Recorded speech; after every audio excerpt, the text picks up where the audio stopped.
노트북을 좀 보시고. 적으려는 것도 적으려고. 머리가 적으면 되지 뭐. 요즘은 이 필기하는 사람 별로 없어요. 이걸로 많이 하는 거. 노트북 AI가 인간에 미치는 부정적 영향에 대한 연구를 지금 제가 하고 있는 중입니다. 오늘 오랜만에 뵙습니다, 진짜. 오랜만에 뭐 오늘 하고 이제 다음 주 하고 우리가 뭘 강의라기보다는 일상에서 약간은 좀 빠져나와서 생각을 한번 해보자. 뭐 그런 시간이 오늘하고 다음 주가 될 것 같습니다. 그래서 뭐 큰 주제는 리더십이지만 오늘은 좀 근본적인 문제, 여러분들이 답을 많이 해주셨지만 이제 상하 간에도 그렇고 또 일을 하실 때에 리더가 해야 될 일이 도대체 뭔가를 한번 정리정돈해보고 우리가 빼먹고 있는 것은 뭔가 이것도 한번 이야기를 해보고 다음 주에는 주로 여러분들이 하고 계시는 일을 어떻게 잘 성과를 창출하지 않을 것인가에 대한 이야기들을 실질적인 이야기들을 다음 주에는 좀 하는 그런 시간들을 좀 가지도록 할 겁니다. 그래서 오늘은 주제가 무슨 두 가지입니다. 저 두 가지는 하더라도 사실은 2시간 내에 끝낼 수도 없지만 그래도 좀 실질적으로 우리가 리더십이라고 하는 문제를 프랙티컬하게 어떻게 우리가 정의를 좀 하고 현업에서 우리가 적용을 좀 할 것인가에 대한 문제하고 그 다음에 우리가 해야 될 역할들이 그럼 구체적으로 뭔가 요즘 제가 외부 강의 가거나 이러면 CEO들이 저한테 늘 묻는 이야기 중에 하나가 왜 임원들은 지가 하는 일이 별로 없고 맨날 보고하고 전달하는 일밖에 없냐 임원들이 실제로 하는 일이 도대체 뭐냐 그런 많이들 하는데 그래서 요즘 뭐 그쪽 이제 임원들의 역할, 팀장의 역할, 팀원의 역할이 어떻게 차별화되어야 되느냐에 대한 이슈들 뭐 그런 것들이 요즘 많이 있는 것 같습니다. 그래서 그런 부분들에 대해서 우리가 머리로는 좀 알고 있는 거지만 또 환기해보고 이런 시간을 통해서 각자 자기 머릿속에 좀 염두에 두면서 좀 정리정돈하는 시간을 좀 가져볼까 그런 생각이에요. 성상무가 저 앞에 있으니까 제가 마음이 편하네요. 뭘 시킬 때. 성상무부터 리더십이란 뭔지에 대해서 본인이 생각하는 리더십에 대한 프랙티컬한 정의를 한번 이야기를 좀 정의까지는 아닐 것 같고요. 그냥 제가 평소에 생각하고 생각한 바를 실천하려고 노력하는 부분으로 말씀을 드리면 내가 먼저 움직이는 거라고 생각을 해요. 가고자 하는 방향, 그 다음에 이루고자 하는 목적을 내가 설정을 하고 그 부분을 향해서 내가 먼저 움직이고 뒤에 오는 그 팔로우들이 그 다음에 부하 직원들이 먼저 간 길을 보고서 따라올 수 있게끔 가는 게 리더십이라고 생각을 하고 그렇게 행동하고 일하고자 노력하고 있습니다. 철학적이다. 추상적이고 애매모호하고 어쨌든 뭔가 앞서 나가는 것이 리더십이다. 그래서 함께 일하는 사람들이 잘 따라올 수 있도록 뭔가 길을 개척하는 것이 리더십이 아니겠느냐 그렇게 포문을 열어주셨고 길 건너 맞은편에 계신 분은 어떻게 생각하십니까? 간섭하라는 거죠.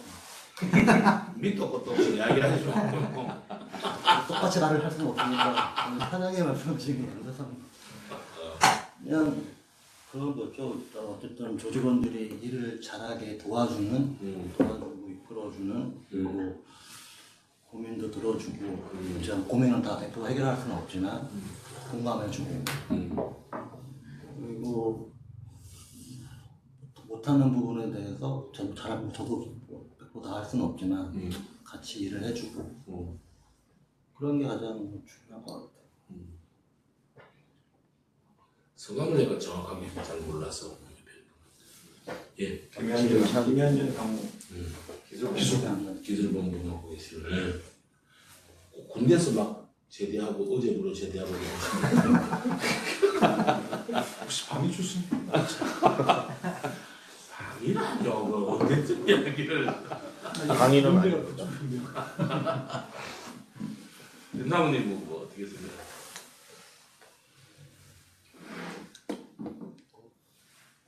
저는 이제 기술본부 한 24명을 지금 같이 데리고 본부 운영을 하고 있는데, 어쨌든 제가 생각하는 리더십은 팀원들과 공감하면서 서로 같은 방향을 보고 앞으로 나갈 수 있게 이끌어주는 사람이라고 생각을 합니다. 팀원들의 애로사항들 들어서 해결할 수 있도록 노력하고, 회사의 방향성에 대해서도 비전을 제시해주고, 팀원들이 잘 따라올 수 있게 이끌어가는 그거를 리더십이라고 저는 생각을 하고 있습니다. 되게 이끌어준다가 공동분모에 보면은 변소장님은 근데 뭐 저도 뭐 많지 뭐 20명은 아니지만 저도 직원들하고 같이 같은 방향을 보는 그래서 뭐 때로는 제가 리딩할 수도 있고 때로는 제가 옆에서 뒤에서 밀어줘야 되는 역할도 해야 되고 그런 역할을 전반적으로 같은 곳을 바라보면서 진행해 나가는 사람뿐이 아닌가. 좀 리더십에 대한 고민이 많으신 것 같아요. 새로 뭐 본부장님 오셨다면서요? 뭐 리더십 박스님의 표현을 빌려서 리더십을 정의하면 기한 내에 기대한 성과물을 내도록 이끄는 것 그런 것을 하기 위해서 비전이나 목표를 제시하든가 뭐 동기부여를 실제로 의사결정이나 실행에 대한 본인이 이런 정의이지 않을까. 역시 우수하세요. 틀리고 정답이 다 나오죠. 임 본부장님 어떻게 생각하세요? 저도 너무 같은. 멈춰다니지 말고 구체적 사고를 하세요. 너무 딱 이미 답안을 냈기 때문에 저도 같은데 어제 그리고 조직원들을 제가 목표하는 목표 가지고 성장시키는 좀 리더십이라고 생각합니다. 동정은 어떻게 생각해요? 저는 그 솔선수범이 저는 가장 큰 리더십의 핵심이라고 저는 생각을 하고 있고요. 알게 없어서 성상물을 따라서 아니 저는 이제 평상시에도 이제 그렇게 해왔었던 거라 다른 표현을 뭘 할 수 있을까 막 생각하다가 솔선수범이 핵심이라고 저는 생각을 하고요. 그리고 이제 리더십이라고 하는 게 결국은 어떻게 보면 요즘엔 또 뒤에서 밀어주는 얘기도 많이 하지만 결국은 앞으로 나가서 길을 만들어주는 역할이라고 생각을 해서 계속 새로운 것들을 팀원들한테 알려주고 어떻게 보면 지식적인 부분으로만 계속 저는 생각을 해왔었던 것 같아요. 그래서 새로운 것들을 개척을 하고 만들어주고 어떻게 가야 될지 방향을 알려주고 뭐 이런 것들이 리더십이라고 저는 생각하고 있습니다. 예. 네. 본부장님 이제 새로 합류하신 분이 공간 갖고 계시면 그래요. 뭐 이미 정답을 다 말씀해 주셔가지고 그렇긴 한데 제 생각에는 뭐 명확하게 목표를 제시를 해주고 네 그다음에 그 목표를 달성할 수 있도록 뭔가 만들어주는 거, 네네 그게 리더의 역할이 아닌가 합니다. 네. 사장님께서는 뭐 혹시 비법을 가지고 계시다면 털어보시죠. 비법은 아니고 늘 생각하는 거지만 이제 다들 말씀하신 건 다 포함되는 거고요. 저는 리더십은 내가 이제 데리고 가는 구성원들이 희망을 갖게 하는 거예요. 결국은 미래의 명확한 모습을 보여주고 그 미래의 명확한 모습을 달성하기 위해서 오늘 무엇을 할지를 제시를 하거나 또는 이제 실행할 수 있도록 도와주고 그거에 대해서 피드백을 주고 그렇게 해서 같이 성장할 수 있는 또는 행복한 결과를 만들어내는 예. 희망을 주는 뭐 각자 이제 뭐 정답이 있다 없다보다도 이제 이런 시간을 통해서 한번 내 마음에 다가오는 워딩들은 어떤 것인가를 다른 분들 이야기 들으면서 한 번쯤 정리를 하고 했으면 저는 좋겠다 싶고 각자 이렇게 들어보니까 저도 저런 워딩이 참 와닿는다 그런 생각이 좀 많이 드는데 우리가 이제 조직의 리더를 맡고 계시니까 고민을 해야 될 첫 번째 점은 과거 우리가 경험을 했던 산업사회 혹은 고도 성장 시대 때 리더십하고 지금 이제 성장 시대가 정체된 성숙 시대에서 우리가 가져야 될 리더십하고가 어떻게 달라야 될까? 제가 늘 우리나라 업계에 비판적 입장을 내면서 목소리를 세우는 게 저하고 리더들을 슈퍼맨으로 만드는 리더십 교육은 그만해라. 리더가 뭐 이순신 리더십이 어떻고 세종 리더십이 어떻고 석헌천 리더십이 어떻고 소와 뭐 그래서 뭐 어쨌단 말이냐. 그거는 이순신이 아니고 세종이 아니면 할 수 없는 일들인데 그걸 갖고 우리한테 자꾸 뭘 인사이팅을 가져라고 이야기하는 자체가 너무 퍼져 있는 이야기겠다. 좀 좁혀서 이야기를 확실하게 해줘라. 저는 그 입장을 늘 견지를 하고 있습니다.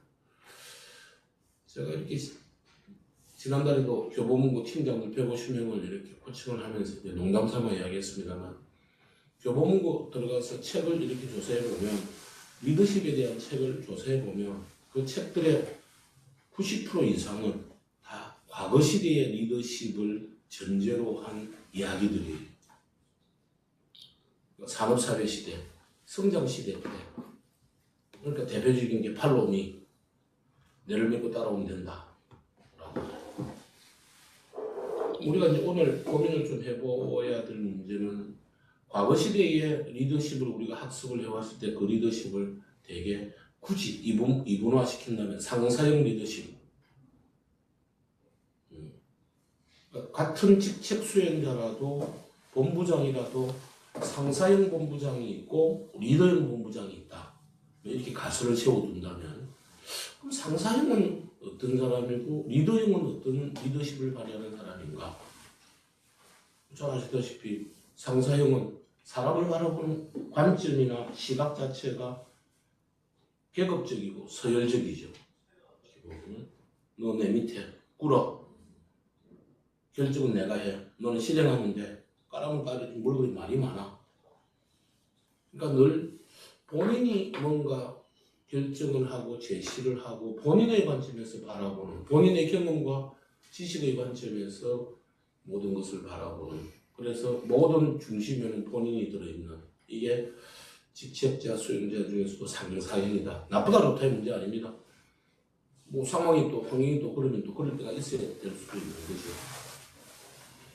지금 우리가 이제 성장 시대가 끝나고 성숙 시대로 접어든 지금의 우리의 기업들의 경영 환경들은 어떨까?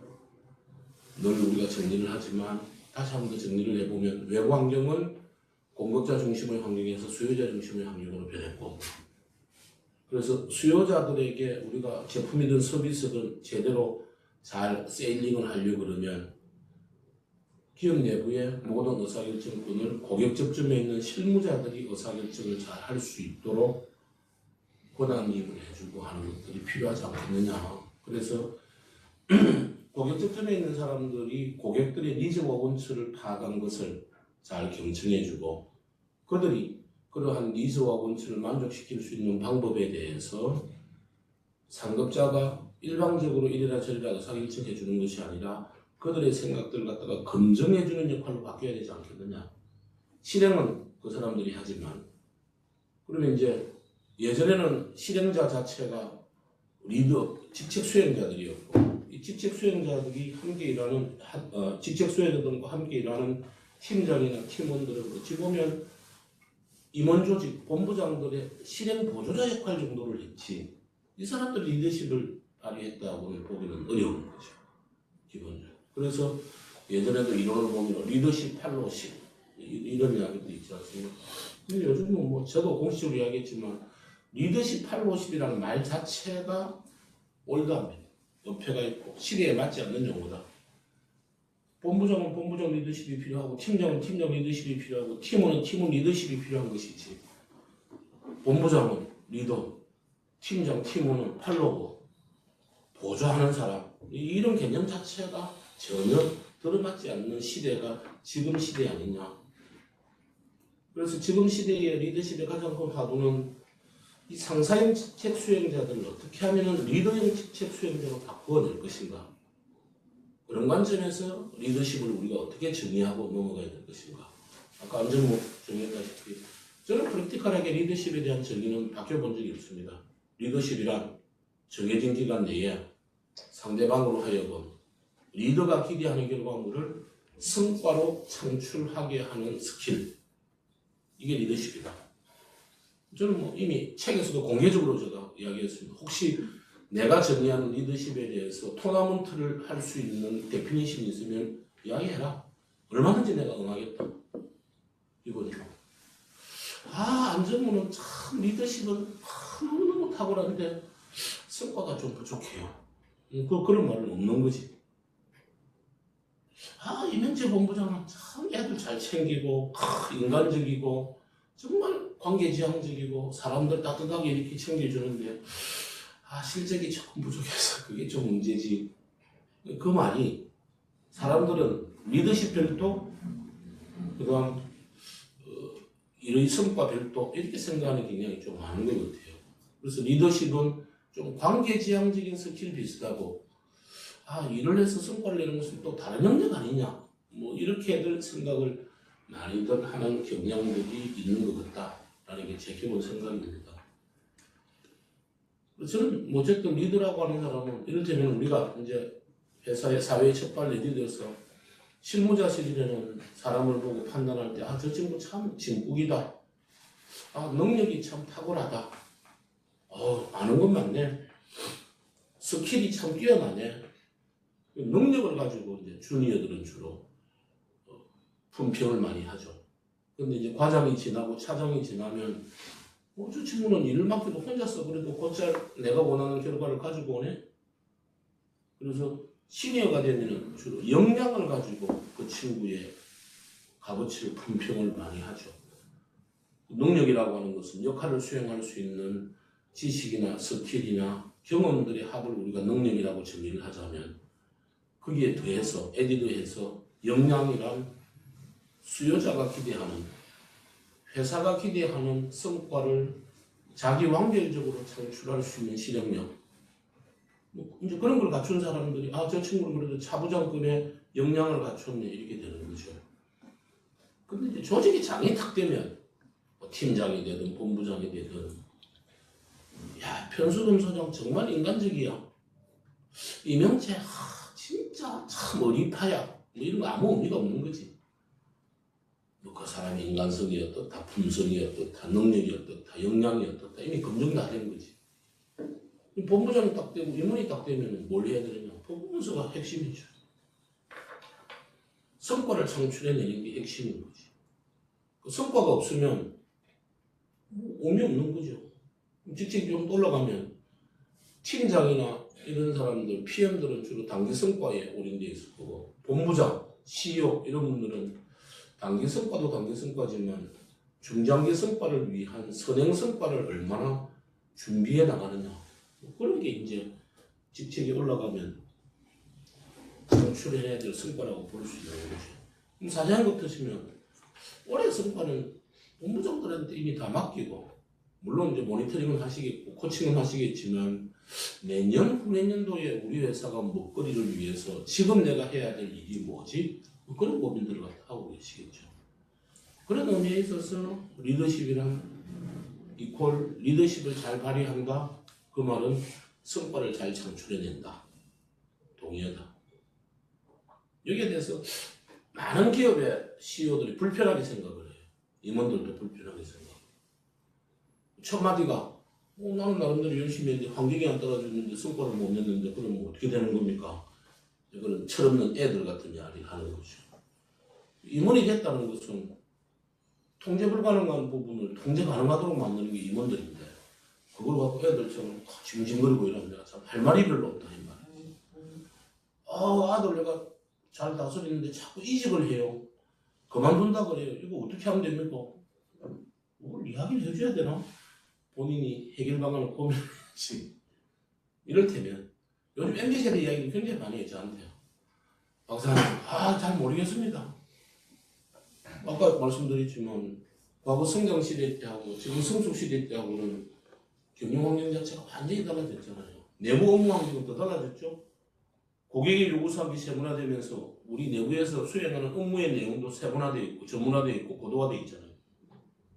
거기다 업무를 수행하는 구성원들의 모습은 여러분들이 소위 말씀하신 MZ세대. 근데 저는 뭐 세대론자는 아닙니다. 이 시대를 살아가는 사람은 나이가 15이든 20이든 60이든 저는 상관없이 이미 머릿속에 소위 제 표현으로는 직장민주화의 영향으로 자아식 수준이 이미 올라가 있는 상태에 야 이명채 너는 그래도 나이가 50이 넘었잖아. 너는 이해를 해야지. 그런 말은 없어요. 이 시대를 살아가는 사람들은 누구든지 다 9시 5분 전에 출근하면 되고 6시 때 나면 퇴근해야 된다는 생각이 머릿속에 들어있어요. 야 네가 애냐? 엄마 좀 하던 일 마무리 좀 하고 야 송전모 죄송합니다. 차라리 일찍 안 가면 큰 다행이지. 이게 자연스럽게 형성이 됩니다. 그 대표적인 게 지금 우리나라에 주 52시간 문제가 이미 2018년부터 확산되어 있잖아요. 8시간 근무는 역시 당연한 거라고. 그러다가 코로나 상황으로 인해서 우리 일하는 방식들 자체가 집합해서 일을 하는 방식에서 랜선상에서 근무하는 방식으로 이미 변했단 말이죠.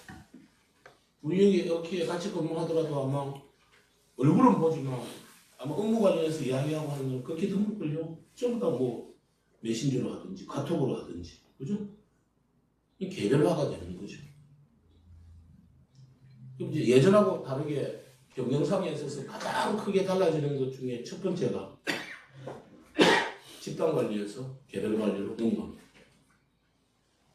이게 인사 관리가 됐든 경영 관리가 됐든 뭐가 됐든지 간에 이제 집단 관리가 아니에요. 임원들, 팀장들, 팀원들이라는 용어 자체가 언어가 없는 거지. 개인 관리적으로 넘어가는 거죠. 그 다음에 일하는 방식에서 가장 크게 달라지고 있는 것은 지금까지 우리가 관리해 왔다는 것은 무엇을 언제까지입니다. 업무 일정 관리죠. 여전히 중요하죠. 하지만 더 중요한 것은 거기에 덧붙여서 그래서 어떤 결과물을 내야 되고 그리고 지금 쓸 수 있는 시간 자체가 한정적이잖아요. 하루 8시간 중에 개인들이 회의하고 전화 받고 마이너한 거 다 쓰고 진짜 태스크에 커미트먼트 해가지고 퍼포먼스를 내기 위해서 쓰는 시간은 얼마 될까요? 개인들이 출근해가지고 얼마 정도 될까요?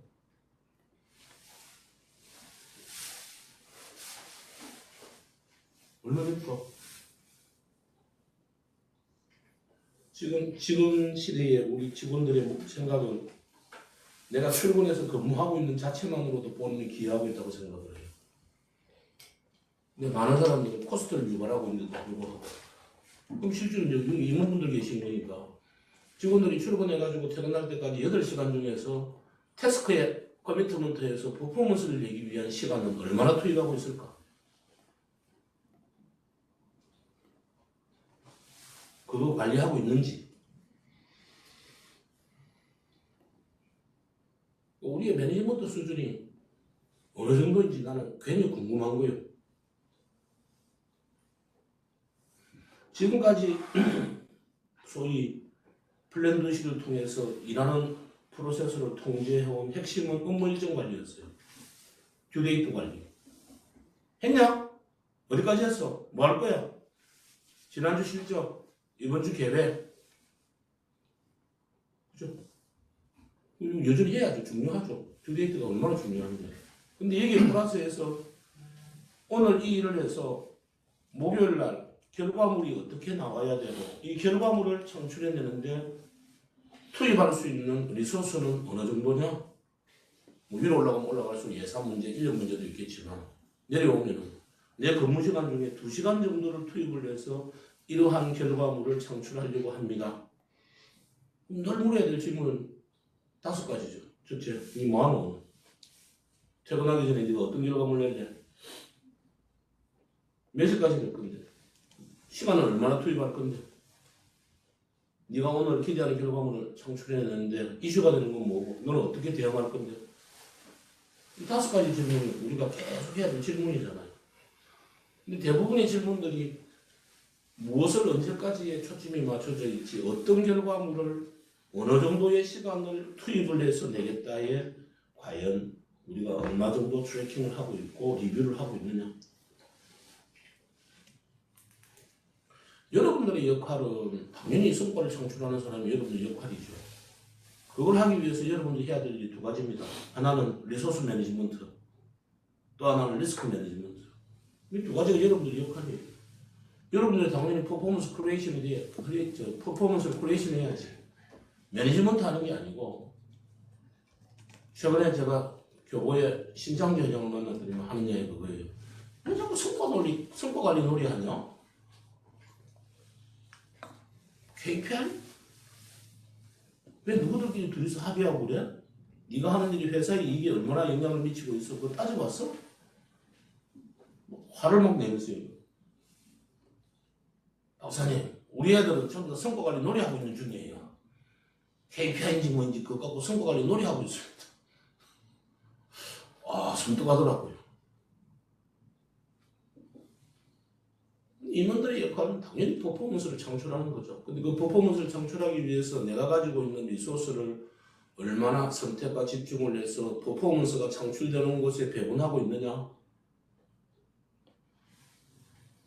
그 다음에 내가 하고 있는 일에 성과가 창출되는데 통제 불가능한 리스크 요인, 외부 환경 요인과 내부 영향 요인에 대해서 내가 얼마나 해칭하기 위해서 고객, 경쟁사, 업계 관행들을 잘 피하고 대응하고 있고, 특히 중요한 내부 영향 요인, 상하 간의 혹은 조직 간의 협업은 전적으로 임원들의 몫이에요. 당사자끼리 뭐 아닙니다. 개인들이나 조직의 능력과 역량이 모자랄 때 부족한 부분들을 위에서 채워주고 옆부서에서 채워주게 하는 게 협업 아닙니까? 그렇죠? 협업은 전적으로 임원들의 몫이에요. 2번째, 내가 과연 오늘 2번째 리더의 역할도 있지만, 리더의 역할 한마디로 이야기하면 리더는 생산관리자일까요? 품질관리자일까요? 리더는 시공관리하는 사람일까요? 감리하는 사람일까요? 그렇지. 거기서 이미 답이 나오는 거예요. 품질관리하는 사람은 생산관리하는 사람은 이래라 저래라 개입하지 않는다고. 그죠? 기준대로 하기를 원하지. 그리고 기준을 훈련시키고 이 기준대로 생산하라고 이야기하지. 우리는 시공하는 사람이 아니고 감리하는 사람이잖아요. 감리하는 사람이 시공하는 사람 보고 이래라 저래라 입대지 않잖아. 우리의 역할은 감리하는 사람이지 시공하는 사람 아니라. 근데 대부분의 임원들을 보면은 시공 관리하고 있는 거예요. 감리를 해야 되는데. 하위 조직, 실행 조직과의 관계가 그렇다는 겁니다. 본인 입장에서는 또 시공 관리를 하는 거죠. 또 다른 역할에 대해서는. 그리고 하부 조직이 하고 있는 일들에 대해서는 감리하는 거죠. 얘들이 기준에 맞게끔 일을 하고 있는지. 이게 내부 영향 요인의 굉장히 큰 리스크 요인입니다. 그 다음 실무자들의 실무 능력. 그럼 조직에서 리소스가 부족한 부분들은 대부분 협업으로 해결해야 돼요. 안 되면 내부에서 능력이나 역량이 안 되면 외주를 줘서 해야죠. 그렇지 않습니까? 전문가한테 요즘은 킥 컨설팅, 킥 비즈니스가 유행이라고 그러대요. 하루 정도 당신한테 이 문서 리뷰 받으면은 얼마 주면 되느냐? 니를 고용하면은 일당이 20만 원인데 내부에 없고 외부에 있으니까 100만 원 줄게. 묻고 떨어져라. 요거 오늘 6시까지 검토해서 내한테 갖고 와라. 요즘 이런 킥 비즈니스가 유행입니다. 한 달 안 하는 거지, 계약을. 딱 건바이 건으로 하는 거지. 요거 원래 할 때 10만 원짜리인데 니 한 건밖에 안 하니까 니 기회비용 해가지고 30만 원 줄게. 할래? 안 할래? 하겠습니다. 매일은 못 주는 거지. 저는 여러분들이 한번 내가 과연 리더십을 발휘한다에 대해서 어떤 생각을 갖고 있을까? 너무 인문학적이고 낭만적인 생각을 많이 갖고 있지 않을까에 대해서 나는 좀 여러분들이 한번 생각을 다시 좀 해봤으면 좋겠다. 여러분 성과 창출 못하면 임원 자격이 없는 거예요. 개인들도 마찬가지예요. 성과를 창출하는 사람은 프로페셔널인 거예요. 아마추어가 프로페셔널의 가장 큰 차이점은 프로는 인풋에서 퍼포먼스를 가치 있게 창출해내는 거고 아마추어는 인풋하는 그 과정 자체를 주장하는 사람이지. 그래서 아마추어들이 말을 할 때 보면은 늘 과정을 먼저 이야기하잖아요. 프로는 인정부터 먼저 하잖아요. 죄송합니다. 제가 잘못했습니다. 예, 그건 제 잘못입니다. 다시 하겠습니다. 결론부터 이야기하는 거지. 팀원이든 3일대든 신입사원이든 부사장이든 본부장이든 할 것 없이 우리 조직에 있는 모든 사람들은 자신의 역할과 책임, R&R을 수행을 해서 퍼포먼스를 창출하지 못하면 자기 몸값에 대한 밥값을 증명하지 못하는 거죠. 근데 제가 볼 때는 너무 낭만적인 것 같아요. 여기가 유치원도 아니고 학교도 아니고 여기가 어디 뭐 동호회도 아니고 여자가 마음에 안 들면 사표 쓰면 되지. 뭐 그런 걸 갖고서 앉아갖고 뭐 앉아봐라 술 한잔 먹자 니까 일해온 게 몇 년이고 5년 아이가 그런 거 알만한 사람들이. 여러분 자기 스스로의 가치에 대해서 자기 스스로가 증명할 수 있는 곳이 직장이라는 곳이고 또 우리는 그 사람들이 그 가치를 잘 증명할 수 있도록 우리가 뭔가 해주는 역할을 갖다 해야 되는 사람이 우리인 거죠. 그럼 우리가 해야 될 일은 뭐냐? 우리의 모든 활동에 모든 것을 퍼포먼스를 다 규율해야 돼. 그 퍼포먼스를 내기 위해서 우리가 해야 될 일은 R&R을 제대로 배분해야 되고 리스크를 해칭해야 되고 두 가지입니다. 그죠? 거기에 뭐 다른 이론이 필요할까? 뭐 저는 개인적으로 그렇게 생각을 합니다. 근데 그 리스크, 통제불 가능한 리스크를 해결하는데 여기 있는 특히 임원들이 가장 시간을 많이 써야 되죠. 외부 환경 요인, 고객과 경쟁사를 고객의 니즈와 원칙을 만족시켜주고 경쟁사와 차별화된 가치를 제공할 수 있는 것. 그다음 내부 역량 부분에서 협업, 그다음 우리 자신의 역량, 그리고 함께 일하는 아래 사람들의 능력과 역량, 이걸 어떻게 길러낼 것인가. 이게 리스크 해칭이요. 근데 과연 여러분들이 시간을 어디에다가 쓰고 있느냐 이거지. 여러분들의 시간의 대부분은 R&R을 배분하고 그다음 리스크 해칭하는 데 시간 다 써야 돼요. 제가 지난번에 한번 이야기 드린지 모르겠는데 NH투자증권의 사장하던 정영채 사장이라고 지금은 메리츠 정부의 상임 고문으로 갔습니다. 그 사람이 정권회사 최초로 수수료, 그러니까 이익 수수료에 대한 부분들을 평가지표에서 다 날려버렸어요. 그건 결과지표지 목적지표가 아니다 이거지. 목적지표는 뭐냐? 고객들이 돈 많이 벌면 자연스럽게 수수료가 높아질 텐데 뭘 자꾸 영업이익을 갖고서 뭐 이야기하는 거예요. 그래서 이 양반이 센터들, 지점에 목표를 준 게 너희들이 고객들의 재산을 얼마만큼 불려줬는지 갖고 내가 평가를 하겠다. 업계에서는 굉장히 이슈였었어요. 고객이 잘 살아야지 우리가 돈 많이 벌는 게 무슨 일이고. 그러고 지표들을 차장 부장들이 지표를 고객 몇 분 만났냐? 이거 따르냐? 고객 만나가고 세미나 몇 번 했냐? 이런 지표를 준 거예요. 그전에는 전화 받고 다 하는 거예요. 김 사장님 좀 봐주시고 예측 좀 해주시죠. 이렇게 전화해요. 근데 새로 바뀐 지표는 고객을 만나라 이거예요. 만나면 점수 주겠다 이거예요. 뭐 잘 아시겠지만 NH투자증권 업계 부동의 1위였어요. 그 사람이 이야기한 핵심이 과정가치였어요. 우리 치면은 결과가 아니고 과정가치. 과정에 대해서 가치를 얼마만큼 창출해냈느냐. 그게 너희들의 평가 기준이다. 역설적으로 퍼포먼스를 창출해내야 되는 것은 여러분들의 문명이니까 뭐 당연히 퍼포먼스에 책임을 지셔야지.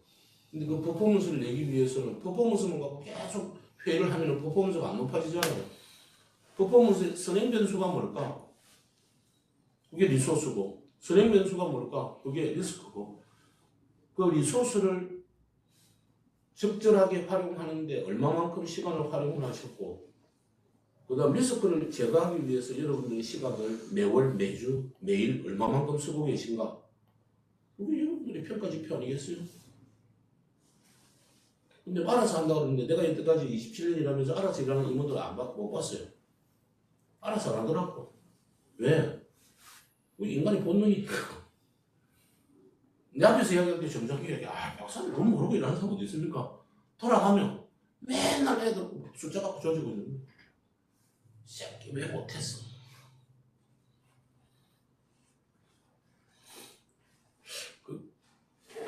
올해 목표 얼마입니까?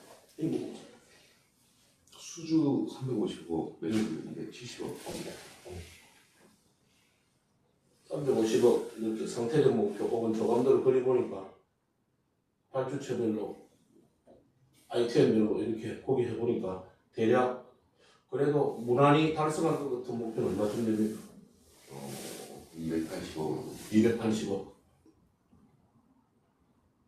그 다음에 좀 힘들다고 하시면 70억. 이게 변동면수 목표. 이게 고정면수 목표.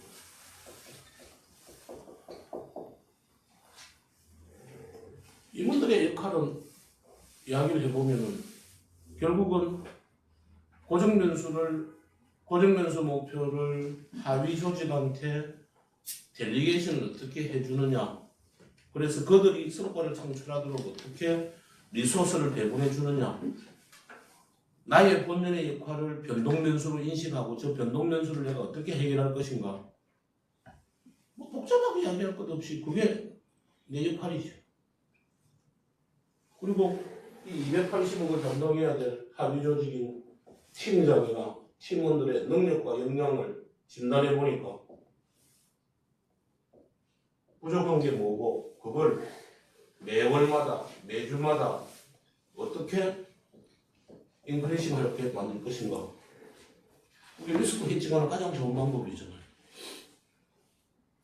여러분들이 조직의 주간 계획서가 될지 기획서가 될지 어떤 문서를 갖고 계신지 모르겠습니다만 주간이나 월간 계획서에는 반드시 들어있어야 될 게 R&R을 내가 어떻게 구분하고 있고 리스크 해칭을 어떻게 하려고 하고 있다에 대한 것들이 과제화가 안 되어 있으면 여러분들 일 안 하는 거예요. 내가 볼 때는 그래요. 그 여러분들 일인데 그 일을 구체적으로 머릿속에 생각만 하지 말고 뭘 갖고 있느냐 이거지. 구체화 시켜보라 이거지. 그거 하고 있느냐 이거지.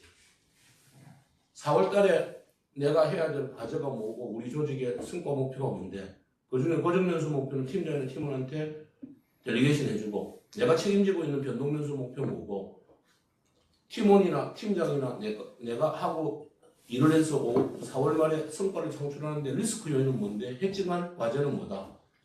그래서 2주차인 지금은 해칭을 뭘 하고 있다. 이게 보여야지. 오, 리더십 잘 발휘하고 있네. 그죠? 그게 리더십이지 뭐.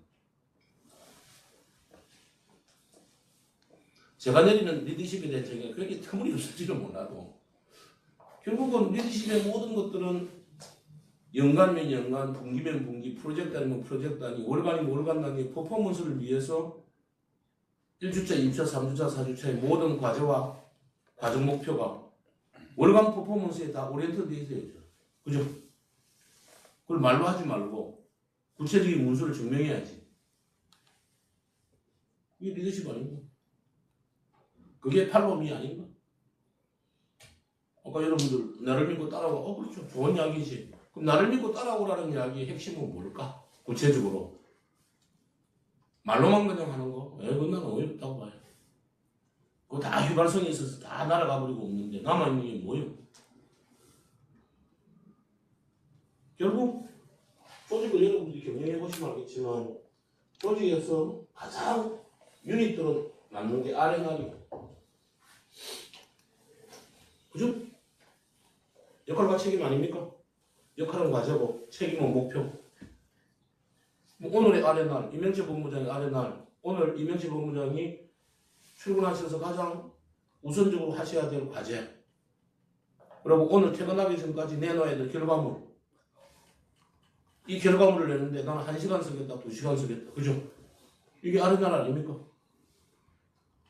그럼 여러분들이 조직의 리더십을 잘 발휘하고 있다는 것은 월간 단위로, 주간 단위로, 일 단위로 나랑 같이 일하는 모든 사람들이 한 명도 예외 없이 기간별로 아레나를 갖다가 정확하게 규정하고 그 아레나를 위해서 일을 하고 있다.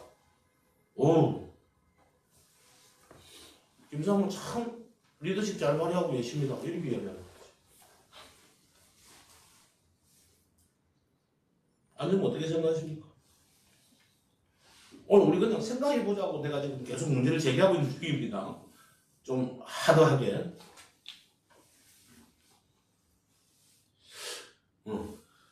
레이어에 대한 고민이 좀 있긴 한데 지금 말씀하시는 게 만약에 주된 내용이 저희가 만약에 성과 관리 프로그램 관련 프로세스나 모든 제도가 있다고 한다면 이 리더십은 이것의 작품 기본 원리라고 일단 가정을 해보고 하면 만약에 이 레이어가 지금 에어키 같은 경우에는 전사 레벨은 있을 것 같긴 합니다. 예를 들어서 뭐 사장님과 본부장들이 목표에 대해서 얘기를 하고 변화뉴스가 뭔지 이런 하는데 이것들이 좀 실행단에 있는 팀장이나 팀은 이 레이어에서는 오히려 없지 않을까? 이런 고민.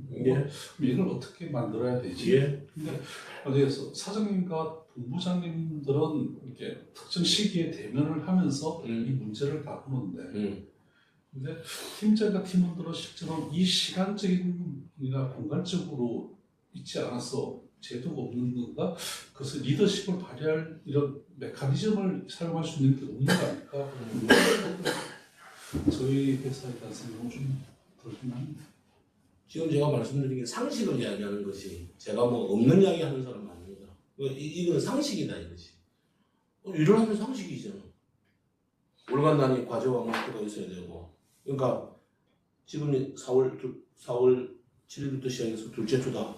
그러면 우리 회사의 모든 직책 수행자와 구성원들은 각 개인별로 이번 주에 아랫날이 다 차별화되어 있어야지.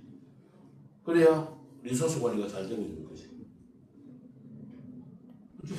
미래를 위한 일을 하든 현재를 위한 일을 하든. 고민점이 이제 계속 그런 제도를 만들었을 때 과거의 임기실 주간 업무에 일정 관리 방식으로 가지 않기를 위해서 공부하는데 실제로 이렇게 각각 팀원들이나 뭐 이쪽에 이런 고정무 그 변동하실 때 고정무가 많이 있고 여기서 변동수는 일의 주기나 이런 것들이 좀 들쑥날쑥해서 가져야 되는 게 좀 있어요. 그래서 만약 이 부분들을 주간 단위로 체크하거나 일일 단위로 체크하거나 뭐 이런 부분들이 조금 현실적으로 그 과정을 거치면 다시 일정 관리 방식으로 해결하지 않을까 이런 고민도 좀 있긴 합니다. 그래서 전사 차원 부분들은 전사 연간 목표가 있으니까 매월 이렇게 하면서 조금 이렇게 긴 호흡을 할 수 있는 이런 업무들에 대해서 코칭을 하고 진행할 수 있는데 밑에 단에 실행 단에 내려오면 팀장이나 팀원들은 매일매일 하는 일은 있습니다. 이 일에 대해서 그래서 오늘 아침에 모여서 과제를 부여하고 혹은 이번 주에 월요일날 모여서 과제를 부여하는 행위가 조금은 되게 어려워 보이는 생이라서 난 오늘 계속 문제를 제기하는 사람이니까 아까 실행의 유닛 아래다리라고 했잖아요. 실행의 단위는 뭘까? 하루? 사실 1시간이라고 이야기하고 싶은데 그 다음에 개인? 이게 실행의 단위예요. 주간? 월간 아무 의미 없어요. 주간, 월간은 실행할 수가 없어요. 실행은 하루 단위로 뭔가 아래다리 끌어내야지만 실행할 수 있는 거예요. 그러면 월간이나 주간이나 프로젝트 단위의 뭔가 문서는 1일을 위한 하나의 선행 조건에 불과한 것이지 하루 단위의 과제와 목표가 명확하게 아래날로 구분되지 않으면 실행 안 되는 거예요. 그리고 조직 단위에서 아무리 뭐가 있어도 이게 조직장 혹은 팀장, 팀원, 개인 단위로 아래날이 전부 다 세그멘테이션이 돼야 캐스케이딩이 돼야지만 이게 실행이 되는 것이지 조직 단위로 페이크로 보고되는 것들은 힘이 없어요. 실행력이 없어요. 실행의 단위는 그 어떤 경우라도 하루, 개인이요. 이 하루와 개인 단위로 RNR이 명확해야지만 비로소 실행이 되는 거예요. 단 어디로부터 인디어스먼트 도입되고 있느냐? 그건 이야기를 해야 되겠지. 그죠? 나는 묻고 싶은 거지. 오늘 여러분들의 RNR이 정확하게 규명되어 있느냐? 그리고 이 RNR의 원초적 근거인 월간 혹은 주간 혹은 분기별 RNR이 있느냐? 그것이 있고 나는 여기에서 화살표가 와가지고 오늘의 이 과제와 오늘 퇴근하기 전까지 이 목표가 있다. 그러면 여기 들어가는 거지. 난 여러분들한테 묻고 싶은 게 자꾸 관리 단위로 이야기하지 마시고 실행 단위로 나는 이야기하기를 원하는 거예요. 관리 단위 여러분들 잘 하시지. 여러분들 경험이 어디 하루아침에 된 겁니까? 다 20년 이상의 경험을 다 가지고 계신데, 그죠? 제가 계속 묻는 게 관리 단위가 아니고 실행 단위인 거지. 송윤선 여부, 당신은 오늘 해야 될 과제가 뭐고 오늘 퇴근하기 전까지 해놔야 될 산출물이 뭐요? 나는 그걸 묻는 거요. 그럼 송전무가 대답을 한다면 팀장은 당연히 대답해야 될 것이고 팀원들 당연히 대답해야 될 것이고 그럼 안전무가 이야기한 대로 어렵고 쉽고의 문제는 있을 수 있겠지만 어쨌든 간에 이론에서 결과물은 내야 되잖아. 내가 지난번에 했던 거 기억나요? 일하는 것은 집 짓는 거하고 똑같다는 거 기억나십니까? 하루짜리 집을 짓든, 그죠? 오늘 집을 짓더라도 집을 짓기 전에 가장 중요한 첫 번째 행위가 뭡니까? 현황 파악해서, 그죠? 도면 그려야 되잖아. 도면대로 지어진 게 집이잖아요. 도면이 우리로 치면 목표고, 그죠? 완성된 집이 성과입니까? 그죠? 나는 묻고 싶은 거지. 오늘 뭔 집 지을 거요? 오늘의 도면은 뭐요? 퇴근하기 전에 지어야 될 집의 이름이 뭐요? 그게 과제겠지. 태스크고. 그거를 연결 작업을 하는 게 여러분들의 일이요. 그래서 리더들이 해야 될 가장 중요한 일은 첫 번째, 미래와 현재를 연결하고 과제를 노출하고 실행하는 게 리더들의 일이요. 두 번째, 전체와 부분을 연결하고 개업을 과제화하고 실행을 해서 성과를 창출하는 게 여러분들의 두 번째 일이요. 세 번째는 그러한 미래와 현재 전체와 부분을 연결해서 과제를 실행할 때 변동요소 목표나 예상 리스크 면에 대해서 해칭 작업하는 게 여러분들의 일이요. 그리고 마지막 네 번째, 여러분들을 포함해서 조직 구성원들의 능력과 역량을 진단해서 부족한 것을 최소한 주간 단위로 계속 일신, 우일신 해나가는 게 여러분들이 하셔야 되는 일이요. 그 네 가지가 여러분의 역할이에요. 임원이 되면 미래와 현재를 볼 수 있어야 돼요. 견주어 볼 수 있어야 돼요. 견주어 볼 수 있는 미래 기준이 없고 현재 기준이 없으면 객관적으로 못 보잖아요. 그럼 자꾸 주관으로 바라보잖아요. 주관으로 바라보게 되면은 숲의 관점에서 바라보는 게 아니라 나무의 관점에서 바라보잖아요. 그죠? 임원들은 좀 숲의 관점에서 바라봐야 되죠. 그럼 사장님하고 김상무하고 잘 돼가나 김상무?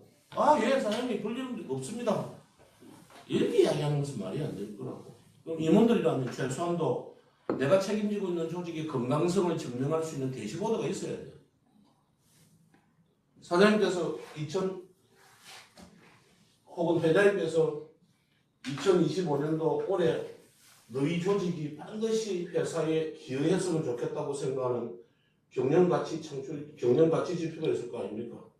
나는 그것도 모르겠지만 수주금액하고 이익금액만 잘 하면 나는 너희들 올해 일 잘했다고 내가 인정할게. 그럼 업무 생산성에 관해서 뭔가 이야기할 수 있는 지표들이 있을 거 아닙니까? 원가, 품질, 델리버리 등등등 생산성 등등. 그 다음에 여러분들이 책임지고 있는 조직의 내부 역량 지표들. 여러분들이 책임지고 있는 조직의 건강성을 가늠할 수 있는, 타당하게 판단할 수 있는 구체적인 건강검진 지표와 같은 기준들이 뭐냐? 그게 있어야 이 지표들의 1년 후의 모습과 현재 모습을 비교해서 차이를 어떻게 올해 1년 동안은 계획을 메꿀 것인가 고민할 거 아닙니까? 그죠? 잘하고 있다, 잘못하고 있다, 뭐, 그거는 저는 뭐 별로 중요한 문제. 제가 오늘 여러분들하고 이야기하고자 하는 것은 그냥 문제 제기입니다. 그런 것들을 우리가 해야 되는데 과연 하고 계실까? 나는 하고 있다고 이야기하면 오늘 여러분들 조직에 임원, 팀장, 팀원들의 아래다를 다 보자고 말해요. 거기 증거잖아. 거기 레퍼런스잖아. 우리 하고 있다며.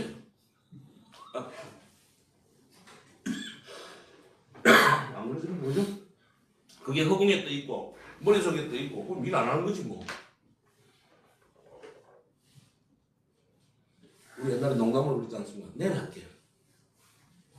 그러면 내일은 자꾸 하루씩 미뤄지는 거죠. 내일은 또 내일이 있고 뭐 안 하겠다는 이야기 똑같은 거죠.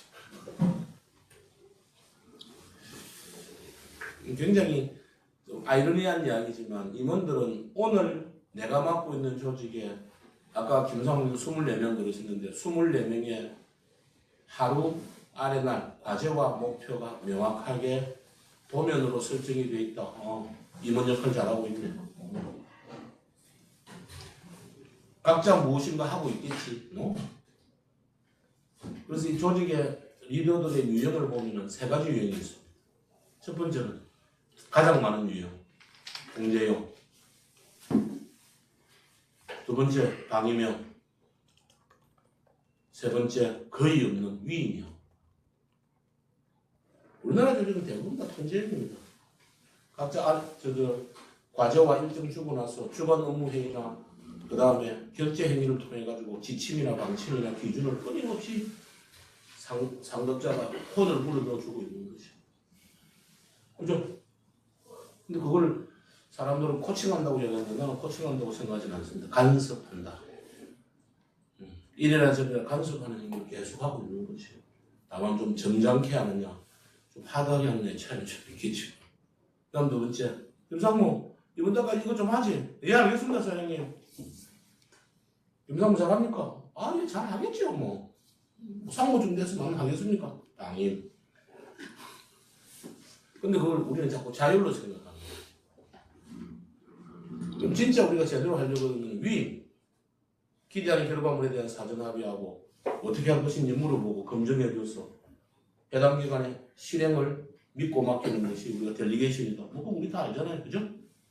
그럼 과연 나는 통제하고 있느냐, 방임하고 있느냐, 위임하고 있느냐.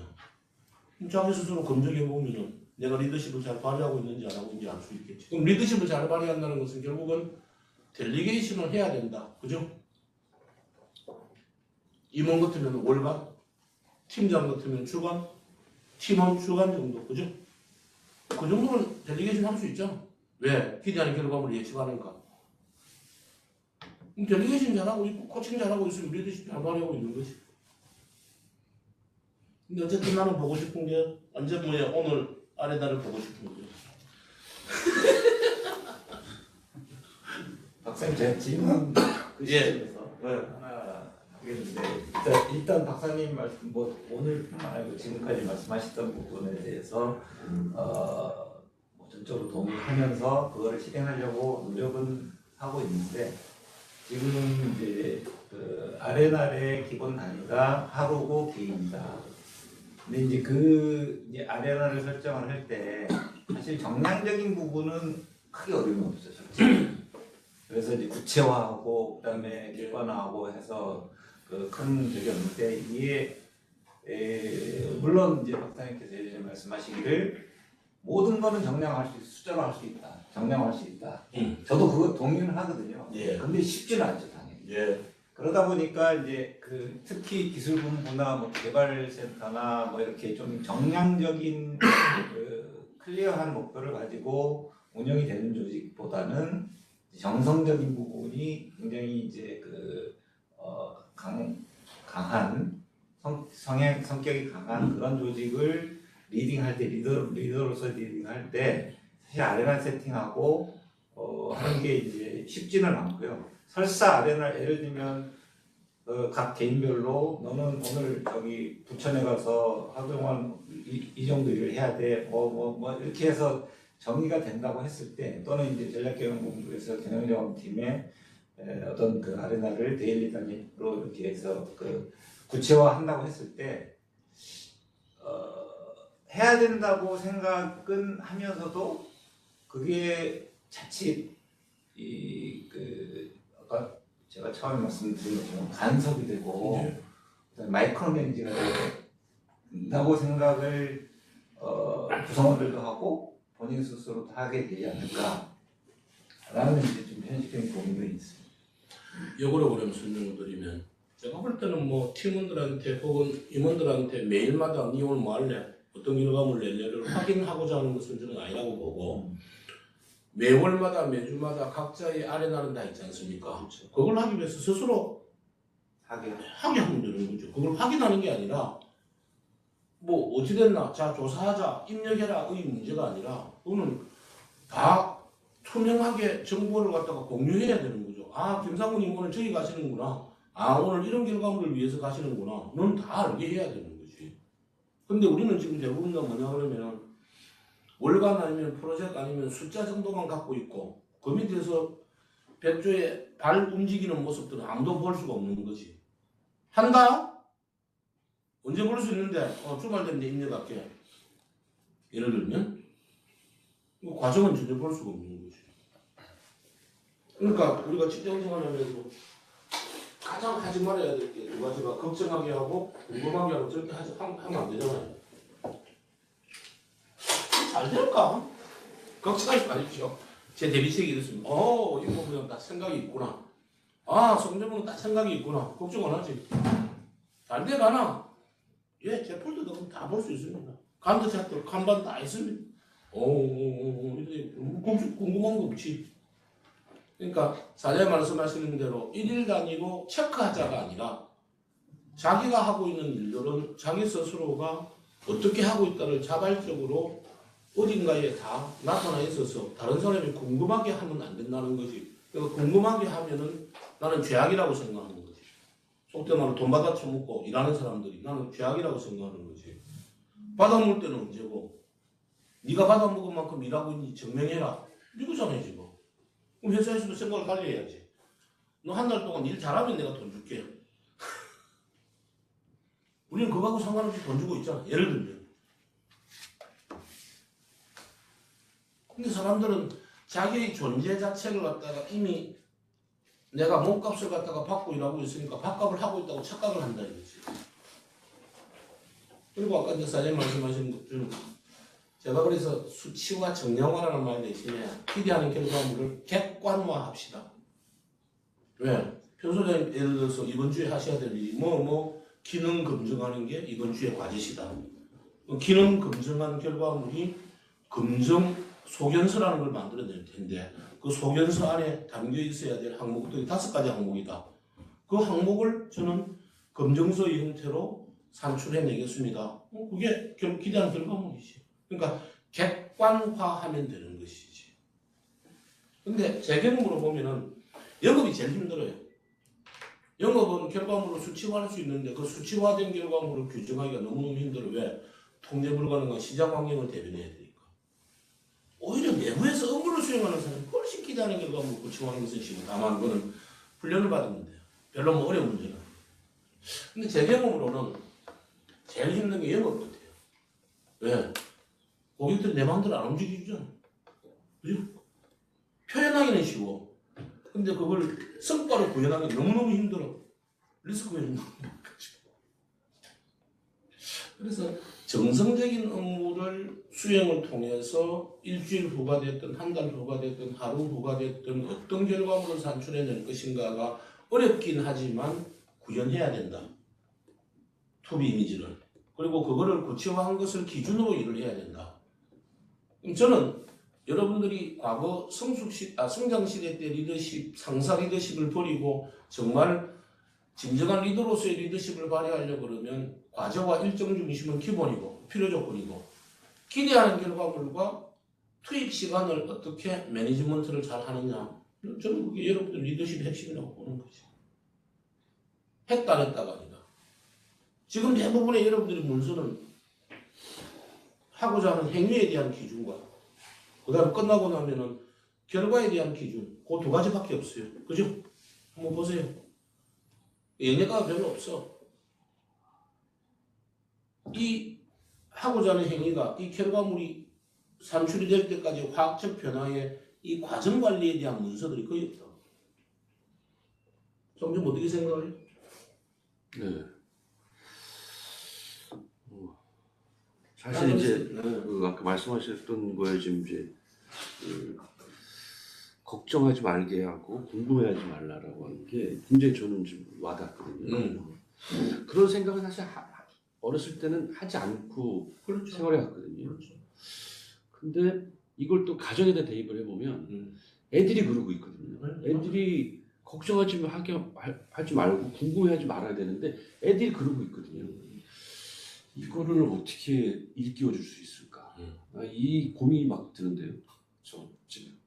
그러니까 이제 심플하게 이야기를 하자면 걱정하지 않게 하려고 그러면 전무님 제가 이번 주에 해야 될 일이 이거거든요. 그리고 제가 생각하는 결과물은 이건데 전무님 동의하세요. 수용한다. 그 중에 변동연소 목표 이슈가 이거거든요. 저는 이렇게 해결하려고 그러거든요. 전무님 제 해결 방법에 대해서 어떻게 생각하시고 코치를 해주세요. 이게 걱정하지 않게 하는 방법이거든요. 지금 화요일이거든요.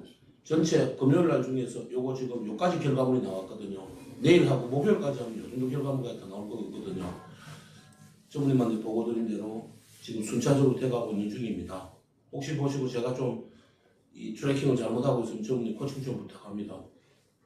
그러니까 일을 할 때 기본적으로 불확실한 경영 환경이 되면 될수록 헬리콥터 역할을 해줄 수 있는 상급자, 감리자가 항상 같이 다녀야 돼요.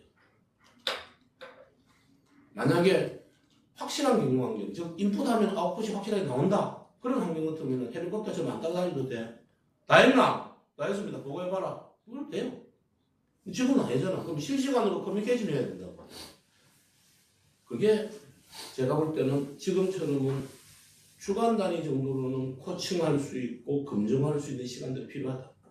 월간은 너무 늦다. 왜? 이미 다 해버리고 나면은 돌이킬 수가 없다. 리소스 다 써버렸는데. 그죠? 우리가 그렇게 리소스가 많은 회사가 아니잖아요. 그렇죠? 리소스를 갖다가 쓸데없는 엄한 곳에다가 안 쓸 수 있도록 자꾸 사전에 예방하고 모니터링하고 언뜻길로 안 가도록 자꾸 해야 되는데 그 기준이 얼마일까? 책임을 지는 것은 분기고 월간이고 주간이지만 모니터링 기간은 저는 주간에 넘어서서는 안 된다고 생각합니다. 제 생각은 그렇습니다. 저도 뭐 여러분들하고 비슷한 비즈니스를 하고 있지 않습니까? 그죠? 근데 우리는 그동안 과거 성장 시대에 이 체질이 남아있어서 그런지 믿고 맡겨주세요. 좀 못 믿습니까 사장님? 이번 달에 확실하게 숫자로 보여드리면 되잖아요. 야, 네가 하는 일에서 성과 창출하는데 걱정해야 될 부분이 뭐야? 걱정할 거 없습니다. 다 잘 될 겁니다. 오늘도 재밌게도 갔다 왔습니다.